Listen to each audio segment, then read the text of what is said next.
Hey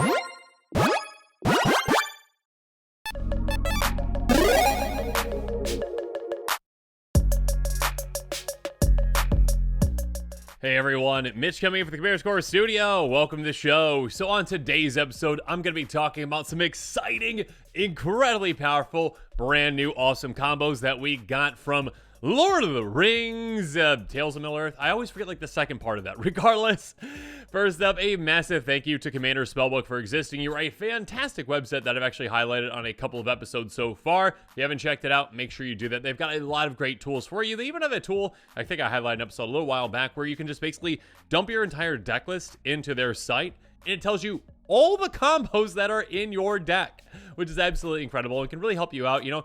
And even if you're not looking to combo, but you can be made aware of, you know, what combos might come up in your deck. If you're not building your deck specifically to combo, sure, you might end up having two cards that just happen to synergize together, or three or four, whatever it is. It's an incredible site. Regardless, this episode is not about that. Again, I already did an episode on that. This episode is about those brand new combos. So let's jump into them, starting off with a card that has gotten a lot of discussion over the past couple of weeks, Orcs Spellmasters. This card is absolutely incredible, and now it is a brand new combo with Peer into the Abyss. So let's talk about the cards. Orcs Spellmasters, an Orc Archer for just 2 mana, 1 in a black, 1/1 flash, enters the battlefield, and whenever an opponent draws a card, except the first time drawn each of the draw steps, Orcs Spellmasters deals 1 damage to any target that amass Orcs 1. This combos with Peer into the Abyss, which is an incredibly cool card. Sorcery for 7 mana in total for black, black, black. Target player draws cards equal to half the number of cards in their library and loses half their life. Round up each time.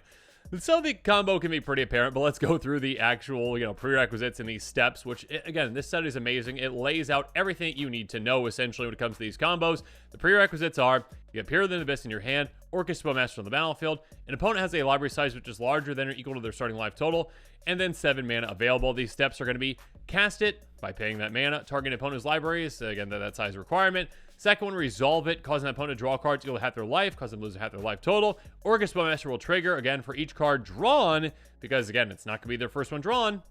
Cause the opponent to lose 1 life for each card drawn and put that many counters on army. Cool, you get a giant army. Basically, the opponent's going to lose the game due to having 0 life. It's pretty apparent, again. Basically, if you're targeting the vast majority of opponents with Peer into the Abyss, it is going to take them out because, well, yeah, they will not have enough life because typically you're going to have, I mean, nowhere near enough life to be padded so that you aren't taken out by that. Because Peer into the Abyss, let's say, you know, the opponent has just, you know, 40 life, just a normal starting life total, and 80 cards in the library. Sure, all right, they go to 40 cards left because they draw 40, and they go to 20 life. You're hitting them for 40 with Orcs Spellmasters, and they are very gone. Results, target opponent loses the game, near infinite damage, yeah, basically. Near infinite counters on an army, near infinite cards drawn, near infinite draw cards for the opponent. I mean, I guess when it comes to near infinite, it's like, it's a lot. So have fun with that. So yeah, a very, very interesting brand new combo that, well, you already have to look out for Orcs Spellmasters in a lot of scenarios. Again, if you're playing a wheel deck or playing against wheels, yeah, Orcs Spellmasters can do a ton of work. Even just mass card draw spells can do a ton of work as well. Now you also have to be wary because Peer into the Abyss is basically a one-shot KO combo card with it. So yeah, make sure you keep all of that in mind. Moving on, Rosie, Cotton of Southland. Not a card that is at all on the watch list of the rules committee. Rosie, Cotton of Southland is a 1/1 for 2 and a white halfling peasant. When it enters the battlefield, create a food token. Whenever you create a token, you get a counter on target creature control other than Rosie. And this comes with Scurry Oak. Actually, comes with a couple of things. I think Herd Balos, another one. But with these kinds of cards that are brand new, they do combo with a couple different things potentially. And I'm just going to be bringing up one of them just to show how it works. Scurry Oak is a 1/2/3 folk for 2 in a green. It's got Evolve. And whenever one or more counters are put on it, you may create a 1/1 green scroll creature token. Cool. So basically, you are getting, again, a combo that is pretty apparent on what it does. I mean, I can actually, let's just go through the prerequisites to make sure I don't mess anything up, though. All permanents on the battlefield, so both these on the battlefield. You've got a way to get a counter on Scurry Oak. That is a requirement, so there are definitely a lot of ways to do that, including, yeah, just making that food token. You get a counter on Scurry Oak. Scurry Oak triggers, getting a 1/1 squirrel. Rosie triggers, getting a counter on Scurry Oak. Then repeat from step 2. Essentially, you are going to be saying, okay, cool, squirrel. Cool, counter on Scurry Oak. Cool, squirrel. Cool, counter on Scurry Oak. Again and again and again. When it comes to results, infinite creature tokens, infinite counters on Scurry Oak, infinite ETBs. So again, if you've got any other kind of ETBs, maybe like a Warstorm Surge or whatnot, yeah, I know that's not in the color combination. If you've got that, cool, there's an infinite ETB. Or the Soul Sisters in play, infinite life, okay? There's plenty of ways to win from here with your giant army and your giant Scurry Oak, so have fun with that. And yeah, a very, very potent combination again Rosie is one that can help with a couple different things. I think Herd Baloth is another one. Yeah, let me know in the comments below. And actually, I'll try to remember to put a link to all these cards in the description below as well. So yeah, let me know. But yeah, comment below if I'm messing up the name. I'm pretty sure it's Herd Baloth. Regardless, next up, this one's a crazy one. Fall of Cararos. It's an enchantment for 2 and a red. Whenever a creature opponent controls is dealt excess non-combat damage, amass Orcs X or XZ excess damage. You can pay 7 and a red. It's going to deal 7 to our creature. And this comes with a very simple, very effective, very heavily played in Commander, Blasphemous Axe. Sorcery for 9 mana, but it's never going to cost that. It's going to cost 1 less cast for each creature on the battlefield. It does 13 damage to each creature. Okay, so basically, 1 mana, 13 damage to all creatures, and let's see what this does. Prerequisites. Your Fall of Cararos on the battlefield, Blasphemous Axe in hand. Opponent controls a creature toughness less than 12. At most, at most, again, that's a good way to put that. Just basically 1 mana available, essentially. You just need 1 red most of the time, right? You're going to have 8 creatures on the battlefield for the most part. Not you, but everyone in total. Steps, cast it. Cool. Dealing 13 damage to every single creature. For each creature your opponent's control that has dealt excess damage, you're going to be triggering, getting a 0/0 army field control one, and getting a number of counters on it equal to the excess damage. Near infinite counters. I wouldn't say near infinite. I mean, a lot. I guess that's probably the same near infinite. Just like, it means a lot. So basically, you are going to be saying, you know what? Let's just, count how many creatures there are. Let's just say that there's, to make it easy, like 20 creatures one control, and they're all 1/1s, just for ease of use, right? That's what, 12 times 20? That's a lot. Oh gosh, I probably shouldn't have pulled up an actual number right there. That is 240, maybe? I don't know. It's a lot. There we go. So yeah, basically a very, very easy to make an absurdly large creature, and yeah, a very simple combo. Again, if a deck is running red, typically it's probably going to have, if it's in the budget, Blasphemous Axe could say Great Board Wipe. So yeah, a very, very simple and effective one. And of course, yeah, just a very spicy play. Next up, Rad Traffic of Erborg and the brand new Bellringer, Warden of the Tower. Now this one actually took me a second. I was like, why does this one work? And then I read through it. And again, this is why this site is so helpful to show you why it actually works. Because I was like, why does this? It shouldn't work, but it does. Rad Traffic of Erborg, a very brokenly good commander, a 3/3 zombie wizard for 4 mana and total vigilance and ward 2. Other zombies control vigilance.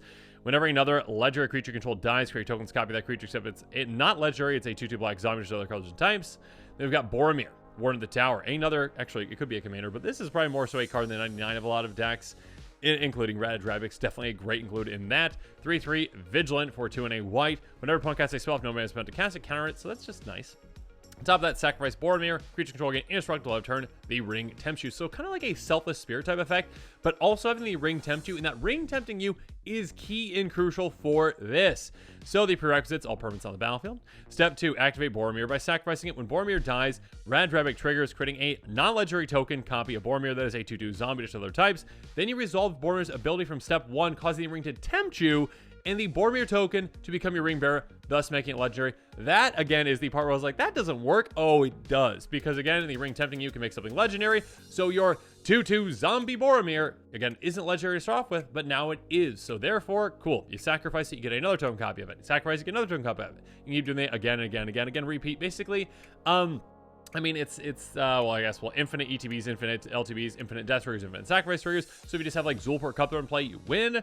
Even without kind of anything else in play, this is just a way to say, I'm just going to keep protecting my board with basically a selfless spirit that I can keep sacrificing and protecting my board again and again and again. So any kind of like a Wrath of God effect won't take them out. Now there are board wipes, certain board wipes that can do it, right? Like a bounce board wipe, like a Cyclonic Rift.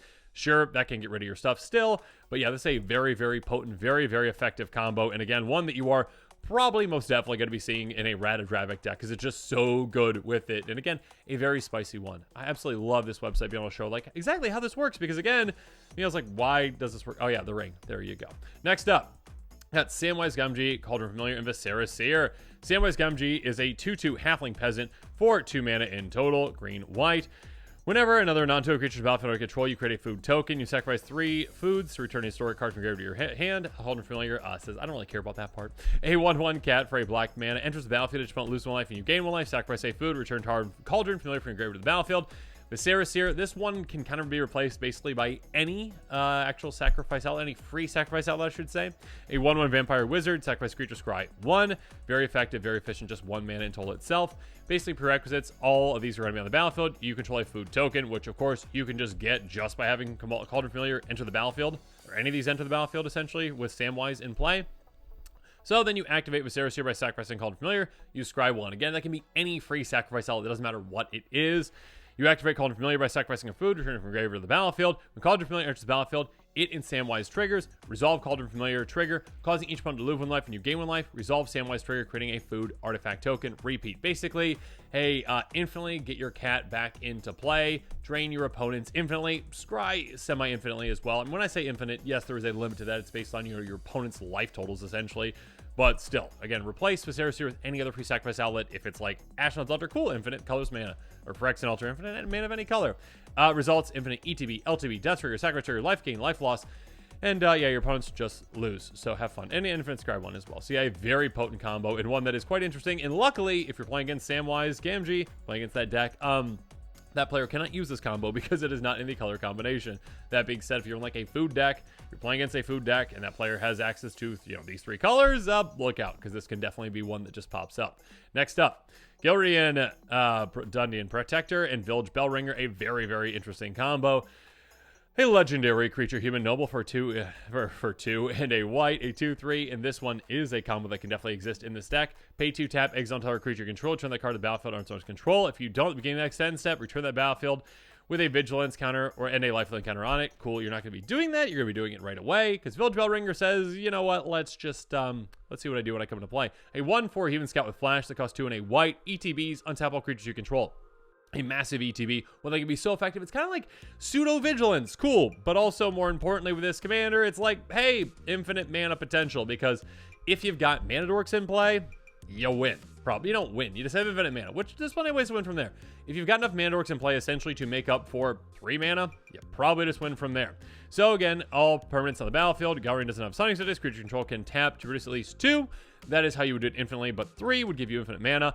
Activate all mana-producing creatures you control by tapping them and adding at least 2 mana. Activate, tapping it, blinking the Bellringer. So you blink the Bellringer, comes back into play. Untaps all your creatures, including your commander. So your commander says, oh, cool, I can activate this again. When enters the battlefield, triggers untapping all creatures, repeat. And again, if you've got at least 3, which does say this combo, and that's infinite mana. Also, yeah, if you net infinite mana and you've got any other creature that maybe has an ETB, like Solemn Simulacrum, cool, you can utilize that again and again and again as well. Yeah, there's plenty of ways to go infinite with this. Yeah, infinite mana for creatures you control can produce, infinite ETBs, infinite LTBs, infinite untapped creatures you control.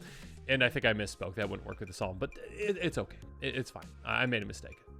This is a really cool combo. It's a really crazy combo that you can see. Typically, you don't see like infinite mana in mono white, but this is a combo that can definitely be very potent. So if you're playing against this commander, make sure you're on the lookout for that. And then one that I am so mad that I missed. I did include one of the cards in my Shelob deck, but I didn't include the other one. We got Shelob, we got Devoted Druid, and we got Viridian Longbow. I did not include Devoted Druid in that deck, and I am kicking myself. Although, actually, that might be outside my budget right now. Not sure. Anyways, Shelob, Child of Mongolian, a very popular brand new commander. Spider Tribal is here in a big way with this. 8/8 Spider Demon for 6 mana until Death Touch Ward 2. Other spiders you control have Death Touch Ward 2. On top of that, whenever another creature dealt damage this turn by a spider controlled dies, create a token that's a copy of that creature, a food token essentially, that has pay 2 tap, sacrifice, gain 3, lose all their card types. So basically kind of like a wrapped up version of a creature. I'm like, hey, okay, cool, yeah, just we can activate your abilities, but you're not really a creature. Devoted Druid, 0/2, that can tap for a green, put a -1 counter on it, untap it.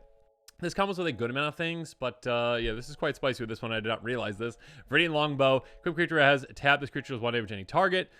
So this is kind of weird. You actually equip Shelob with the Viridian Longbow, and then you're like, hey, yeah, tap, ping, my Devoted Druid. Well, you put the -1 counter into Devoted Druid first, so it can be pinged, taken out. And again, Shelob, that does not specify like whenever another creature dealt combat damage by a spider or another creature you don't control. So it can be your own creature. So yeah, take your own creature out, make a token copy of it that is no longer a creature. And now Devoted Druid, again, is basically a mana rock for you that you can keep tapping for green and putting -1 counters on it to untap it, which don't matter because it is not a creature anymore. So you can put as many -1 counters on it you want, basically infinite mana. Have fun with that. Let's see if I messed up anything with this, actually. Prerequisites, all permanents on the battlefield. Viridian Longbow attached to Shelob. Shelob does not have Sending Sickness. Yep, so again, it can basically just be a Tim and tap to ping. Steps, activate Shelob. Yep. Devoted Druid, save base action. Cool. Triggers. Yep. Cool. I didn't make any mistakes on that. Infinite green mana. That's basically what you're going to be doing, essentially. And yeah, again, that doesn't just win you the game on its own, but there are plenty of ways to win from there, of course. So again, if you're playing against a Shelob deck, make sure and look out for this one. You're going to be on the lookout for a lot of things. There's a lot of crazy things that Shelob can do, but yeah, this is definitely a one that I wish I would have seen. Maybe to a Druid outside my budget anyways, but still a very, very interesting and spicy one. If you haven't seen my Shelob deck, make sure you check that one out at some point. Regardless, these are the combos that I want to highlight on this episode. There's even more of them actually from Lord of the Rings, so make sure you check those out. Again, check Commander Spellbook out, a fantastic website. I'll also include a link to the cards in this episode in the description below, so make sure you check that out. And of course, as always, thanks again and have a good one. This show and episodes like this one are possible thanks to viewers like you. If you're looking for an easy way to help support this show, make sure that you like, share, and subscribe. Also, hit that bell notification icon so you don't miss any new episodes. You can also go check out our playmats and other merchandise at thecommandersquarters.com. We also have a ton of brand new t-shirt designs in stock, so make sure you check out those as well. Another easy way to support this show is with our TCG Player affiliate links. So whether you're buying a deck or individual cards, you can use this general link right here or one in the description. And the final way that you can support this show is by supporting us directly by becoming a patron. There are many benefits to being a patron, and I truly couldn't do this without all of their support.